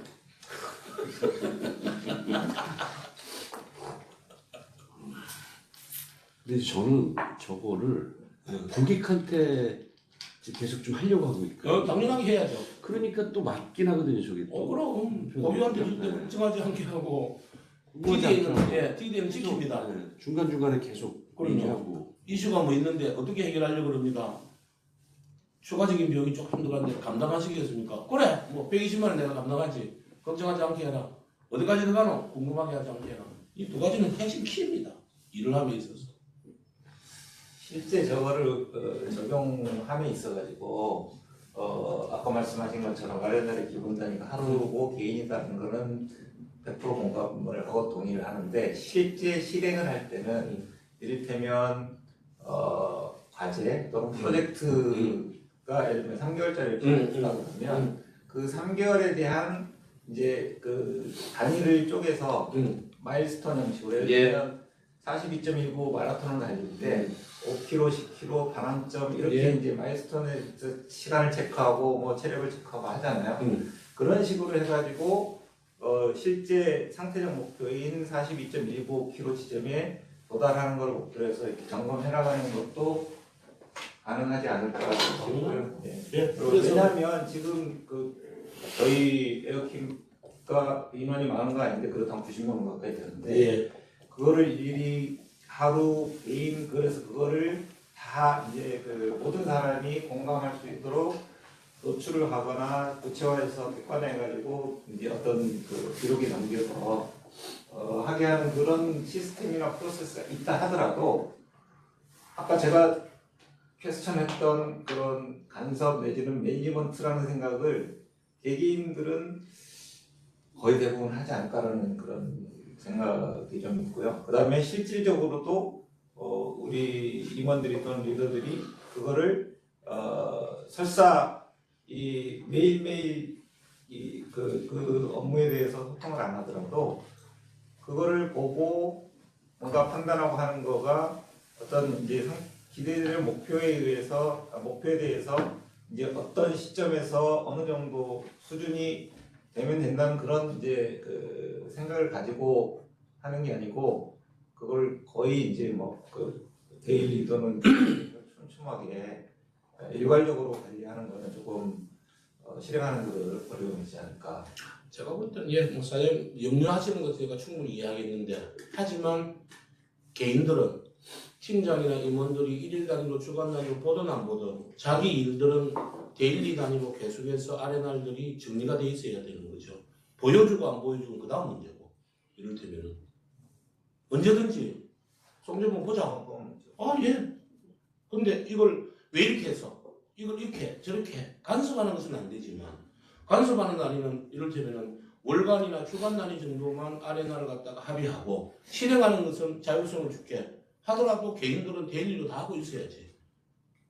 그죠? 맞는 말씀이시고요. 그렇죠. 거기서 어려움이 뭐냐면 지금 이 자리에 있는 리더들도 뭐 저 포함한 리더들도 그렇지만 더군다나 이제 구성원 개개인들이 어려워하는 게 제가 이 얘기를 제일 많이 하는 사람이 이제 임종인데 머릿속에 있는 생각을 객관화 구체화하는 거예요. 그다음에 그래서 결과적으로 가장 어려운 게 그거를 글로 적는 거예요. 예. 이제 사실 그게 훈련이 안 돼 있다 보니까 네, 맞습니다. 사실은 말씀하신 거 내가 이번 달에 뭐 10억 목표를 해야 되는데 10억을 하기 위해서 오늘 뭘 해야 될지가 머릿속으로는 다 있어. 오늘 전국이 만나가지고 이런 미팅을 할 거고 그다음에 이거 가격 이제 소싱해가지고 뭐 이거 연결을 해볼 거고 뭐 이런 것들이 거의 매일 내가 출근하는 순간 뭘 해야 될지가 머릿속에 다 있다. 근데 그거를 이제 객관화하고 구체화해서 팀장님, 본부장님 오늘 저는 뭐 꼭 그걸 이렇게 간섭 내지는 매니지먼트의 대상으로서가 아니라 그런 말씀하신 거 물어봤을 때 그걸 대답할 수 있는 그런 것들이 사실은 자기 머릿속에 있는 거는 자기가 이해하기 위한 그 생각이고 그거를 표현하는 거는 다시 말해서 객관화하는 거는 또 다른 문제거든요. 그런 부분이 어쩌면 이제 그 뭐 훈련이 안 됐기 때문에 그렇겠지만 사실은 실제 실천하고 실행하는 게 그게 가장 어려운 부분이 아닐까. 그래서 3년 반 전부터 이제 박사님 모시고 이제 강의도 하고 팀장 교육도 하고 등등 하면서도 이론적으로는 다 이해하고 동의하고 공감을 하는데 실천이 안 된다고 여태까지도 느끼는 이유가 그거의 갭이 아닐까. 저는 대표이사로서 또 여기 계신 리더로서 본부장으로서 리더로서 메시지를 전달하고 그거를 하게끔 한다고는 하는데 실제로 이제 그 박사님이 말씀하시는 것 같은 그런 이제 성과에 대한 이 관리가 잘 안 되고 있다라는 게 제가 지금 현재 우리 에어키의 스테이터스라고 생각합니다. 동의합니다. 그리고 그거를 이제 우리가 흔히 이야기하는 고한계점, 임계점을 넘어서는 게 경쟁력이고 넘어서지 못하는 게 경쟁력이 없는 거죠. 그럼 잘 아시겠지만 성과는 철저하게 미분의 원칙입니다. 미분 아시죠? 기간별 목표를 쪼개는 겁니다. 일을 쪼개는 게 아니라 목표를 쪼개는 거죠. 그래서 제가 계속 말씀드린 게 기간별 아레날이라는 말씀을 계속 드리는 게 그 이유 때문이죠. 미분해 나가는 거예요. 그래서 하루 단위로 쪼개야 돼요. 그리고 적분은 일일 성과, 주간 성과, 월간 성과라고 하는 기간별 성과가 축적이 돼야 되는 거죠. 그래서 이게 적분이죠. 그래서 성과 창출은 기본적으로 미분과 적분의 원리입니다. 그 미분을 제가 캐스케이딩이라는 용어를 썼고, 그죠? 저 우리 임원 정도 되면 저 원리만 좀 잘 이해를 하면 저걸 어떻게 실행할 것인가에 대한 문제는 저는 큰 문제는 아니라고 생각을 합니다. 근데 사장님 아까 말씀하셨던 이슈, 예, 대부분 갖고 있는 이슈죠. 그건 당연한 것밖에 없죠. 예, 말씀해 주시죠. 겉대어서 저희들이 이제 코줄 익스큐션하고 가정 관리를 보면 다 이해를 하고 있는데 실제로 이 목표가 여기 이제 코줄로 이어지는 이 단계가 얘가 변들병수 쪽 영역이니까 어떻게 이해해야 될지 하고 이렇게 적으면 다 액션 풀기, 액션 행위만 나오는 영역입니다. 이게 아직 저희들이 부족한 가진 영역입니다. 그래서 이제 예, 올해부터 저도 밥값을 해야 되니까 임원들을 1대1로 하든 아니면은 저희 임원 2명은 같이 해주셔야 됩니다. 영업 부부이니까를 실제 월간이나 주간을 놓고 코칭을 나는 할까 생각 중이에요. 한 달에 한 번 정도, 2번 정도. 그래서 보고 이거를 훈련을 해나가는 수밖에 다른 방법이 없어요. 예, 이거는 학습은 이미 끝났어. 근데 트레이닝이 안 된다는, 트레이닝이 돼야지만 이게 되는 부분이거든. 그래서 올해는 제가 밥값을 매월마다 임원들, 여기 계신 분들을 계속해서 트레이닝을 실제 여러분들이 하고 계시는 목표를 갖고 계속해서 해드릴 테니까 한번 해보시라고. 그러면은 미분과 적분이 어떻게 구체화가 되고 일일성과가 어떻게 창출이 되는지에 대한 부분들을 우리가 증명할 수 있지 않을까 싶은 생각이 드는데, 제가 오늘 여러분들한테 말씀드리는 것은 이러한 상황에 대해서 우리가 이해를 해야 된다는 것이죠. 우리가 리더십을 발휘해야 된다라고 하는 이야기는 리소스 매니지먼트를 하는 거고 리스크 매니지먼트를 하는 게 우리의 역할이다. 그래야 퍼포먼스가 창출된다를 우리가 이해를 해야 된다는 것이죠. 그리고 사장님 이야기하신 대로 우리 한계점 리미터들은 제가 몇 번 이야기했는데 이번 문제는 세고 싶어 하니까 그 이유가 뭡니까? 1.4kg이 내 때문에 그렇다는 거 제가 몇 번에 걸쳐서 말씀을 드렸잖아요. 그죠? 우리 인간의 뇌는 자기 체중의 2% 정도를 차지하는 2%는 1.4kg인데 얘가 사용하는 에너지가 20% 정도. 그럼 우리 인체 장기들이 모여서 회의를 했죠. 야, 너 새끼 에너지 좀 적게 써라. 할 일 많단 말이야. 코로나도 잡아야 되고 밥도 소화시켜야 되고. 얘가 20%가 됐으니까 자기들끼리 모여서 얘가 가급적 에너지를 적게 사도록 하자. 근데 도대체 일마가 뭐 한다고 에너지를 저렇게 많이 쓰는지 보니까 우리 뇌를 분석을 해보니까 대뇌, 이 인간의 뇌죠. 이게 이성, 논리, 언어 기능을 갖고 있는, 생각하는 기능을 갖고 있는 대뇌가 있고, 그 다음에 중뇌가 있고, 그 다음에 안에 소뇌가 있는. 근데 1.4kg 중에 이 대뇌가 약 70%인 1kg 정도를 차지합니다. 그럼 우리가 뇌가 에너지를 많이 쓴다는 것은 주범이 누구냐? 대뇌인 거예요, 대뇌. 그래서 우리 인간은 생각하는 데 적합하지 않도록 진화되어 온 거고 판단하는 데 적합하도록 진화되어 온 거죠. 판단의 기준가 뭡니까? 과거의 경험과 지식이죠. 그래서 인간은 본질이 인간은 과거지향적이다. 인간은 비교지향적이다. 인간은 부정적이다. 인간은 변화와 혁신을 싫어한다. 인간은 소극적이다. 이게 인간의 본질입니다. 임장무를 왜 내가 말만 하면 부정적으로 이야기해? 이렇게 얘기하면 안 돼요. 아, 임장무도 인간이구나. 1.4kg 영향을 받는 인간이구나. 이렇게 이해를 해야지. 아, 너는 왜 자꾸 부정적이니? 너는 왜 소극적이니? 너는 왜 그렇게 자꾸 옛날 이야기만 하니? 이렇게 해서 우리 인간인데 뭐. 이걸 해결하기 위해서 해결 방법이 머리로 자꾸 생각을 하고 에너지를 많이 쓰잖아요. 그래서 여러분들이 머리로서는 생각을 주관적인 생각이라고 그러는데 주관적인 생각은 휘발성에 가고 체계가 없어요. 그래서 들을 때는 이해를 다 하죠. 근데 시간 지나면요. 다 까먹지. 우리도 그렇잖아요. 카톡에 뭐 메시지 보내다가 다른 생각이 막 떠오르는데 순간 찰나 탁 뭐지 하고 딱 갔다 오면은 그래서 막 뭐지? 경험도 안 했을까? 저도 마찬가지예요. 그죠? 결국 해법은 머리로 하는 주관적인 생각은 휘발성에 가고 체계가 없으니까 결국은 머릿속에 있는 생각을 글로 쓰자. 이게 객관적인 생각이다. 떠오를 때마다 노트에다가 스토리로 기록해라. 그리고 내 머릿속에 있는 생각을 글로 적어놓으면 보존성이 강하고 체계가 있어진다. 결국은 객관적인 생각이 답입니다. 근데 문제가 하나 발생해서 안전문가 일을 하면서 문제를 하나 이슈를 걱정거리를 하나 잡아냈어.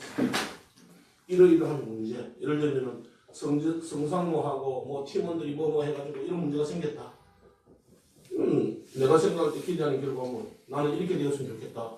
2번 현재 상태 얼음 알아요? 오징어 게임 보셨나? 3번 해결해야 될 과제 내 생각 이 정리하는 겁니다. 여러분들 정도 되면 이렇게 정리하는 것만으로도 이미 문제 해결을 다 하실 수가 있으세요. 근데 이랬는데도 불구하고 아직까지 내 생각에 대한 확신이 없다. 그럼 완전 그 임점하고 친하는 게 임점한테 보여주면 사람은 생산에는 젬병이지만 비평에는 탁월한 재능 갖고 있어요. 완전 이렇게 하면 되지 뭘 고민을 해. 왜 나는 그 생각 못했지? 왜? 시선의 높이가 다르니까 그럴 수밖에 없는 거지. 그러면 시선의 높이가 다른 사람한테 다른 시선으로 나의 생각을 비추어 보는 것을 코칭이라고 해요. 그것만으로도 나는 이미 해법을 찾을 수가 있는 거예요. 사장님, 예, 뭔 말인지 알겠습니다. 풀렸습니다. 제가 여태까지 생각하던 거, 사장님도 한마디에 풀렸습니다. 이게 해법을 준 게 아니거든요. 결국은 나의 생각이 구체적으로 쿠킹이 되지 않는 상태에서는 맨날 코칭을 받아요. 아무 의미가 없는 거예요. 그러면 저항밖에 안 생기고, 그건 사연 생각이시고요. 그건 임종은 생각이고요. 나는 그렇게 생각하지 않습니다. 근데 자기 생각을 쿠킹해가지고 구체화하는 순간 내 생각에 대한 정리가 끝났어. 그럼 다른 사람들 이야기해주면 내가 인사이트를 얻을 수 있어. 근데 그 짓을 안 한다고. 대부분의 사람들은 머릿속에 주관적인 생각을 가지고 코칭을 받아요. 효과 없어요. 왜? 내 생각 쿠킹 못했는데 무슨 효과가 있어? 방법은 코칭 받고 싶으면 네 생각 정리해서 가져와라. 이게 방법이에요. 그러고 읽어봐라. 이게 있어야 안전무가 사장님한테 코칭을 받을 수가 있어요. 코칭은 해법을 받는 게 아니고 나의 생각을 스스로 검증하고 스스로 내가 해법을 찾기 위해서 다른 시선의 높이를 이용하는 거예요. 간섭받는 게 아니에요. 잠깐만요, 사장님. 그게 답이었네요. 사장님, 다 찾았습니다. 감사합니다. 뭐 하는데, 지금? 찾았다고요. 그걸 느껴본 사람만 하는 거예요. 박사님, 그 말씀하신 그런 걸 저는 자주 접하거든요. 근데 저도 그렇게 할 때도 있고 다른 분이 저한테 할 때도 있는데 저한테 오는 분들 아니면 혹은 제가 갈 때 이미 저는 확신을 갖고 있어요. 근데 뭔가 깨림직한 게 있으니까 상대방한테는 동의를 얻고자 그런 행위를 하는 경우가 있거든요. 근데 다른 시각에서 볼 때는 그게 아닌데 그게 아니란 얘기를 하면은 상대방이 되게 기분을 나빠하거나 뭔가 이렇게 논쟁이 생길 수도 있고 그렇다고 이걸 맞다고 하기에는 정말 잘못된 것 같은 생각이 드는 경우가 종종 있거든요. 예. 이럴 때는 상대가 좀 저랑 비슷하거나 아랫사람이면 편하게 얘기를 할 수가 있겠지만 그렇지 않은 반대 입장이라면은 되게 곤란할 수 있다는 생각이 들어요. 중요한 질문입니다. 네, 그럴 때는 어떻게 해야 될까요? 네. 그럴 때 하는 게 상대방의 생각을 인용한 질문이 굉장히 중요해요. 그 상대방의 생각이 있을 거 아닙니까? 그 상대방의 생각을 왜 그렇게 생각하는지, 그렇게 생각하는 근거가 뭔지를 물어 들어가는 한 2번 정도의 질문만으로도 상대방은 충분히 자기 생각을 할 수 있어요. 근데 우리는 자꾸 해답을 주려고 그러잖아요. 해답을 준다는 이야기는 결국 간섭을 하겠다는 이야기거든. 그러니까 다른 사람이 하고자 하는 일에 해답을 준다? 그 말은 결과를 내가 책임지겠다는 이야기하고 동의합니다. 그럴 이유가 전혀 없는 거지. 그거는 우리가 룰로 정해야 되는 거지. 해답은 주지 마라. 스스로 해답을 찾도록 만들어줘라. 그럼 우리가 지금 내부적으로 좀 해야 될 게 뭐냐? 객관적인 생각하는 방법을 정리를 좀 해야 돼. 케이스별로. 기간별 R&R을 객관적인 생각으로 정리하는 방법. 2번째, 이슈가 발생했을 때 객관적인 생각으로 정리하는 방법. 세 번째, 회의를 하다가 과제를 지시를 받았을 때 객관적인 생각으로 정리하는 방법. 이렇게 케이스별로 객관적인 생각하는 방법에 대해서 우리가 좀 정리를 해서 객관적인 생각을 일반화할 수 있도록 하는 훈련이 우리는 필요하지 않겠나 싶은 생각이 들어요. 저는 여태까지 이 일을 쭉 하면서 결국은 해법을 본인이 찾아야 돼요. 물론 이번 분야님께서 성상호한테 해법을 줄 수도 있겠죠. 근데 주는 순간 결과에 대한 책임은 이번 분야에 지셔야 되는 거지. 성상호는 성상호는 예 지킨 대로 했습니다. 그럼 지킨 대로 했는지만 검증해 주세요.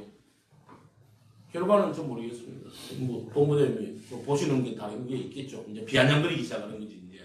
그렇지.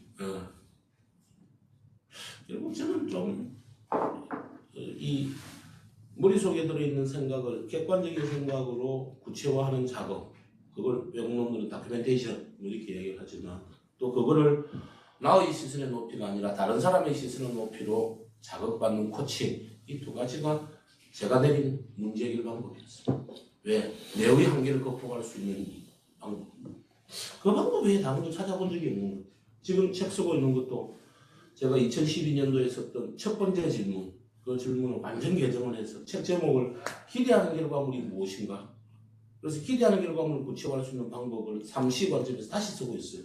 커트, 컨티뉴, 컴파운드 이런 이제 툴들을 다양하게 이제 좀 쉽게 설명을 하면서 좀 지금 이제 작업을 하고 있는 중입니다. 결국 이제 우리가 오늘 리더십 때문에 만났으니까 그죠? 리더십이라고 하는 것은 결국은 기관별로 자신을 포함한 모든 사람들의 기관별 아레나를 구체화할 수 있는 게 리더십의 핵심이다. 그 다음에 팀장이나 팀원들이 아레나 중에서 리스폰시빌리티를 다하기 위한 고민이 많을 때 변동면수 목표를 찾아서 코칭해주고 스스로 실행할 수 있도록 해주고 못하는 것 있으면 들고 와서 내가 해결해주고 그런 것이 근데 그 프로세스를 우리가 하고 있느냐는 것이지. 말로서만 그냥 하고 있으니까 다 휘발돼버리고 없고 남아있는 것은 없지 않느냐는 것이죠. 어떻습니까, 안지훈님? 말씀을 들어보면 이런 개념도 몇 가지인데 리더십의 상대방이 자기인 리더십이라는 개념도 가능할까요? 그럼요. 가끔 팔로우십이나 이런 느낌이 없죠. 전혀 다른 예, 전혀죠. 그러니까 아까도 말씀드렸다시피 본부장은 본부장 리더십, 팀장은 팀장 리더십, 팀은 팀원 리더십. 각자 자기의 역할과 책임을 다하기 위한 리더십이죠. 그럼 예전에 리더십 팔로우십의 전제 조건은 뭐냐? 팀장이 팀원들을 잘 좀 지도해서 얘가 좀 잘할 수 있도록 네가 좀 옆에서 코칭해줘. 말은 코칭이었지만 사실은 네가 간섭하고 티칭하고 해가지고 얘를 끌고 와. 이 말이었지. 근데 지금 그럴 수가 없는 거지. 섣부른 말이긴 하지만 이 프로세스를 구현한 게 PXR입니다. 예. 근데 이제 저는 PXR보다도 더 중요한 게 이 메커니즘을 우리가 실제 아날로그 방식으로 오프라인에서 해볼 수가 있어야 된다. 그래야 된다. 저는 그렇게 생각합니다. 저는 그걸 가능하게 하는 거, 그게 아까 뭐 솔선수범도 났지만 내부터 우선 한번 해보는 거. 그리고 팀장들이 자연스럽게, 팀원들이 자연스럽게, 윤정훈이 저렇게 하고 계시네? 그게 솔선수범이지. 따라오는 거지. 내가 안 하니까 뭐, 안 해도 되는 거야, 내 생각하고. 안 따라오는 거지. 매우 초보적이긴 하지만 지금 현재 올해 2025년에 베어트에서 지금 하는 것을 말씀드리자면 아까 이제 윤정무 케이스를 예를 들어서 설명한 내용 그대로 지금 적용하려고 노력을 하고 있습니다. 다시 말해서 투비하고 as is 사이 as is를 고정 변수로 보고 투비를 변동 변수로 봤을 때 그 사이의 갭을 이제 그 우리 지금 메꾸는 그거를 목표로 해가지고 거기에 따르는 이제 상태적 목표를 달성을 기대하는 결과물을 이제 설정을 하고 그거를 이제 기관별로 이제 성과를 이루어 나가는 과정을 점검하려고 하는 게 지금 저희가 하려고 하는 부분입니다. 그래서 아까 박사님 말씀하신 것처럼 한 달에 한 번처럼 주기적으로 코칭을 해주실 때 그런 부분에 대해서 이제 아마 점검 내지는 이제 코칭을 해주시면 네. 조금 우리가 왜냐하면 이제 제가 에어키에 와서 그거를 실행을 하려고 하다 보니까 전화 안전문화 또 성상도 마찬가지지만 사실은 이 실행을 주도하려고 하는 사람이나 실행을 또 하려고 하는 사람 다 초보잖아요. 그래서 이제 좀 훈수를 두실 수 있는 분이 그걸 봐주시는 게 굉장히 중요할 것 같아요. 그래서 다음 주에는 뭐 하려고 하냐면 4월 달 거 여러분들 계획서가 됐든 기획서가 됐든 그걸 놓고 4월 달 가고 주간 계획서를 놓고 실제 케이스를 놓고 기준은 어떻게 해야 된다. 요거를 이렇게 같이 이제 한번 공감할 수 있는 시간들을 한번 하면 각자 자기의 업무에 적용을 할 수 있는 거 아까 뭐 편소장님께서도 수치화할 수 없는 정성적인 결과물, 객관적인 결과물의 형태를 구조하는 방법들 이런 것들을 팁들을 제가 드릴 테니까 그런 것들 좀 하면 작년보다 올해는 훨씬 더 좋지 않을까 싶은 생각이 듭니다. 그리고 마이너하게 이제 아까 제가 내 이야기할 때 중내 이야기 이 중내를 우리가 변연계라고 합니다. 얘의 역할이 감정을 관장하고 의사결정을 관장합니다. 근데 이게 직장 생활할 때, 조직 생활할 때 사람과 사람과에서 가장 중요한 조심해야 될 게 이제 변연계입니다. 변연계는 언제 다쳐버리느냐? 무시할 때, 인정하지 않고 존중하지 않고 모욕 줄 때 변연계는 확 다쳐버립니다. 변연계를 다쳐버린다는 이야기 다른 말로 표현하면 말을 해도 말이 안 됩니다. 저도 저걸 정말 많이 조심합니다. 예전에 제가 저걸 깨닫지 못했을 때는 성질, 환성질 했죠. 잿들이 많이 날렸습니다. 옛날에 우리 크리스탈 잿들이 있었거든요. 그래서 제 방에는 크리스탈 잿들이 빼고 이 나무 잿들이가 나왔어요. 예. 이게 다인치니까 뭐 되니까 이 새끼들 내가 내가 결정적인 실수를 했구나. 아이고 저 인간 거 시작이다. 변연기가 척그덕 밟혀버리면 아무 이야기해도 소용이 없고 결국 사람 사이에 있어서 변연기를 다치지 않게 하는 방법, 무시하지 않고 존중하는 방법이 뭘까? 언어적인 요소들은 잘 지키는 것 같아요. 반말하지 않고 욕설하지 않고 이런 거 하는데 비언어적인 요소 부분에서 사람들이 자괴감을 느끼든지 열대동침을 느끼는 것 같아요. 표정, 눈빛, 말투, 음색, 제스처 이런 걸 통해서 저 인간이 내한테 지금 이제 무시하고 있구나. 뭐 이런 것들. 사람 사이에 있어서는 상하 간에 특히 주의해야 될 게 변연계를 건드리는 걸 정말 주의해야 돼. 근데 우리는 대부분 그걸 갖다 여태까지 계급으로 해석을 해왔거든. 야, 인마, 꽃도라도 들어, 인마. 내가 네 위야. 알았어? 예. 이게 인간에 대한 본질을 너무 몰랐던 거지. 그런 것들만 좀 하면은 여러분들이 느끼는 제가 질문상 다 받았습니다. 쭉 받아서 했는데 보니까 굉장히 동물의 왕국 보는 듯한 느낌이 좀 많이 다 이해할 수 있는 수준이죠. 근데 그것의 원인들은 다 뇌입니다. 뇌.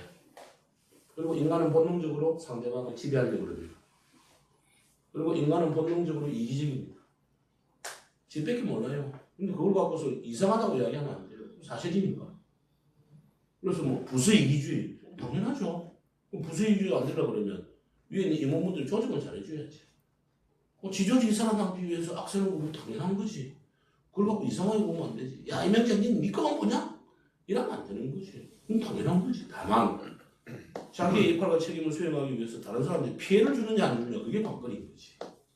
근데 제가 볼 때 건전한 이기주의는 저는 아주 장려했다고 생각합니다. 조직들이 개인들이 근데 뭐 다른 사람을 위해서 태어난 거 아니잖아요. 요즘은 뭐 이타주의 뭐 이런 이야기를 많이 하는데 웃기지 마라 그래. 그건 인간을 너무 몰라서 하는 거예요. 원래 인간은 본질적으로 자기중심적입니다. 이기주의라는 말보다 자기중심적입니다. 그 자기밖에 몰라요. 그렇잖아요. 저는 여러 회사를 다녀보잖아요.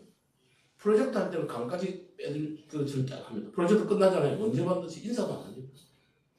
저는 그걸 굉장히 당연하다고 생각합니다. 왜? 자기 이해관계가 걸려있으니까 인사도 하고 박사님을 배우고 싶습니다. 좀 코칭 좀 해주십시오. 프로젝트 다 끝나잖아요. 연락도 안 해요. 근데 저는 그건 당연하다고 생각해요. 왜? 나한테 연락이 오면 난 나올 게 없는데. 그럼 왜 거기다가 한정된 리소스를 사용해? 승권하는 데 사용했지. 그래서 그런 것들을 우리가 좀 해소하고 다음 주에 결국은 여러분들이 발휘해야 될 것은 감정적 부분이 아니라 실질적인 매니지먼트 스킬이니까 일에 대한 충분히 코칭을 할 수 있는 스킬들을 좀 디테일하게 다음 주에 좀 하고 나면 많은 부분을 해소가 될 거거든요. 걱정하게 하지 말고 궁금하게 하지 마십시오. 정부 사장님한테 혹시 걱정하게 한 게 많습니까? 아니, 대단히 지역적이고 개인적인 질문 하나만 드리면요. 저는 코칭을 하려고 시도를 하는데 상대방이 티칭을 받기 원하는 경우가 있어요. 그리고 반대로 제가 코칭을 받고자 하는데 상대가 티칭을 하려고 하는 경우가 있을 수도 있잖아요. 이런 경우는 어떻게 대응을 해야 될까요? 첫 번째 경우에도 그렇고 두 번째 경우에도 마찬가지. 두 번째 경우는 참 하기 어려울 것 같은 생각. 조직에서는 위계라는 게 있으니까. 근데 첫 번째 같은 경우에는 말을 하기 전에 우선 정의부터 해주세요. 데피니션부터. 티칭은 뭐고 코칭은 뭐고. 코칭하려고 그러면은 너의 생각이 기준에 대한 너의 생각이 있어야지만 코칭이 가능하다. 이유는 뭐다를 조금 입 아프겠지만은 좀 서서 본인 스스로 보고 읽어보고 이야기하자 그래요. 근데 대부분은 코칭은 티칭이라고 오해하는 사람들이 99%입니다. 송정은 지금 뭐예요? 박사님 코칭하고 있는데요. 가보면 자기 경험담 들려주고 있는 거예요. 이게 코칭 아닌가요? 아까 얘기했잖아요. 코칭은 감리하는 거라. 감리를 하려고 그러면 기준이 있어야 감리를 해주지. 그거만 잘 기억을 하시면 돼요. 그래서 지금 성사모님 말씀하신 대로 팀원, 함께 일하는 팀원이 이제 야가 빠져가지고 상훈이 말씀해 주신 그대로 따르겠습니다 하는 친구들이 있을 수 있습니다. 근데 거기에 현혹되지 마시고 끝끝내 상대방으로 하여금 양식을 그려줘서 요거에 대해서 네가 어떻게 생각하는지 찾아오면 내가 코칭해 줄게 하고 템플릿 같은 걸 좀 활용을 해가지고 하시는 게 좋습니다. 특히 일 잘 시키는 외국인들을 내가 만나보면 옆에 앉으라고 그러고 템플릿을 다 그려줘요.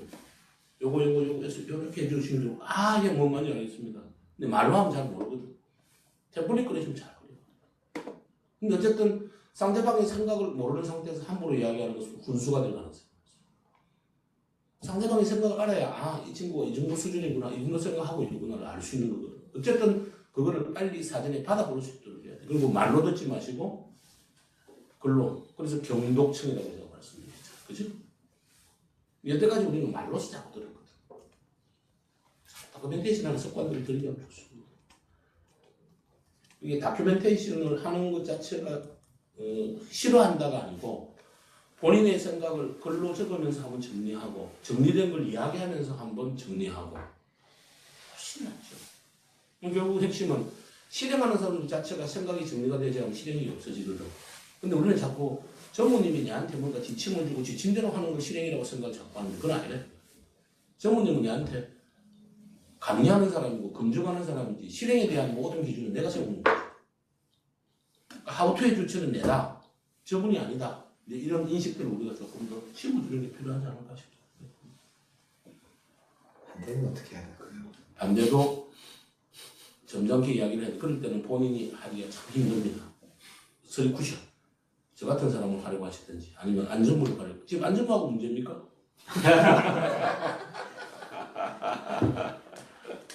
며칠 안 된 이번 모자님하고 문제는 아닌데.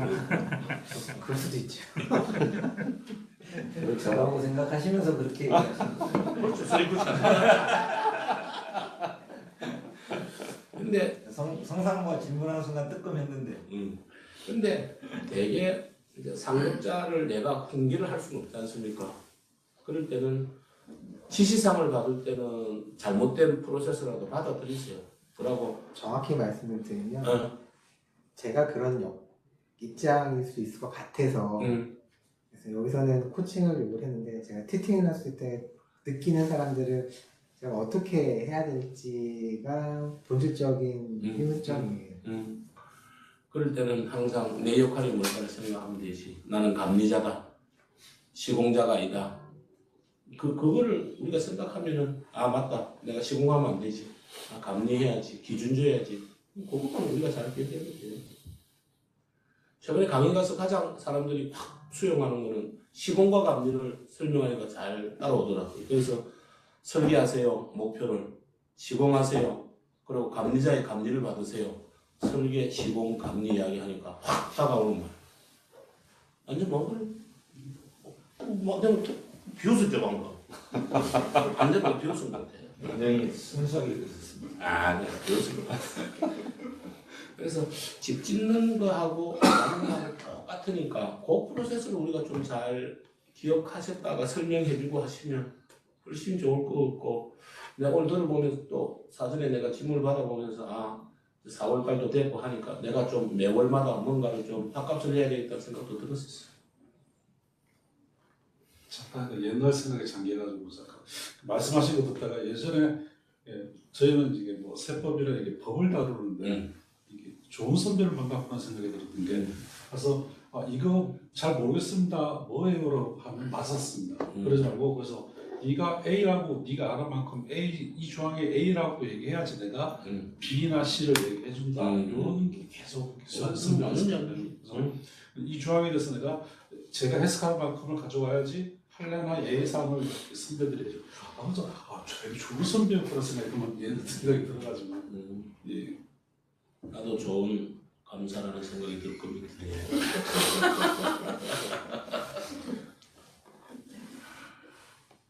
뭐 할 이야기는 많겠지만 저는 짧을수록 좋다는 게 제 기본 생각이니까 혹시 뭐 다른 거 말씀하실 분?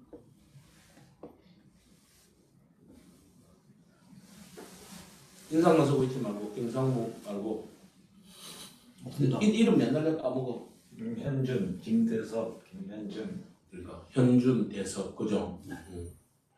아니 김대섭 상무, 전무? 네, 상무. 상무는 눈 때문에 내가 기억을 해요. 눈이 벌써 올렸어요. 근데 김일호 씨는 어디 갔습니까? 제가 했습니다. 왜? 말씀 안 드렸구나. 그 개인 가정 사업이 있어가지고 사업이 있어요.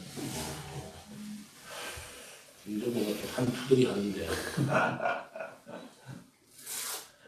하실 말씀 없으면 오늘의 명상의 시간은 이걸로 좀 치겠습니다.